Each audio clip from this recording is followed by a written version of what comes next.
ମୁଁ ଏମିତି ରାତିରୁ ଭିଜାଇ ରଖିଥିଲି ମଟର, ସୋଲା, ପେସ୍ତା ବାଦାମ। ଆଉ ସକାଳୁ ସକାଳୁ ଚାଲିଲି ଛାତ ଉପରକୁ। 2ଟା 4ଟା ପକେଟରେ ବାଇଗଣ ଗଛ ଲଗେଇଥିଲି। ଆଉ ସୁନ୍ଦର ଶାଖା ପ୍ରଶାଖା ଦେଇ ଦେଖନ୍ତୁ କେତେ ବଡ଼ ବଡ଼ ବାଇଗଣ ଫଳିଛି ମୋର। ଆଉ ଛୋଟ କଷି କଷି ଛାଡ଼ି ଦେଇ ବଡ଼ ବଡ଼ ବାଇଗଣ ମୁଁ ଛିଡ଼େଇ ଆଣିଲି। ଆଉ ସାଇଡ଼ରେ ବକେଟରେ କିଛି ମୁଁ ଯେଉଁ ଖଡ଼ା ମଞ୍ଜି ପକାଇ ଦେଇଥିଲି, ଆଉ ସେଗୁଡ଼ା ବହୁତ ବଡ଼ ବଡ଼ ହେଇଯାଇଥିଲା, ତାକୁ ବି ମୂଳ ସହିତ ଉପାରି ଆଣିଲି।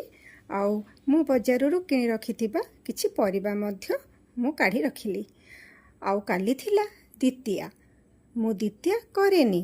ମୁଁ ଯେତିକି ଶୁଣିଛି ପଶ୍ଚିମାଞ୍ଚଳରେ ପ୍ରାୟ ଲୋକ ପୁଅ ଦ୍ୱିତୀୟା କରନ୍ତି, ପିଲାମାନଙ୍କୁ ପୂଜନ୍ତି ବି। ଆଉ ଗାଁ ଗହଳିରେ ଦ୍ୱିତୀୟାରେ ଭାର ବି ଆସେ। ଆମ ଘରେ କିନ୍ତୁ ଦ୍ୱିତୀୟା ନାହିଁ, ନା ଶାଶୁ ଘରେ ନା ବାପାଙ୍କ ଘରେ।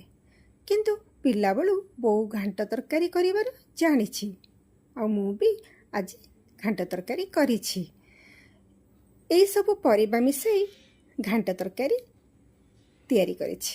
କିନ୍ତୁ ଘାଣ୍ଟ ତରକାରୀ ତିଆରି କଲାବେଳେ ମୋ ବୋଉ କଥା ଭାରି ମନେ ପଡ଼ୁଥିଲା। ମୋ ବୋଉ ନଡ଼ିଆ, ବଢ଼ି, ଓଉ କେତେ କ'ଣ ପକାଇ ଘାଣ୍ଟ ତରକାରୀ ତିଆରି କଲେ।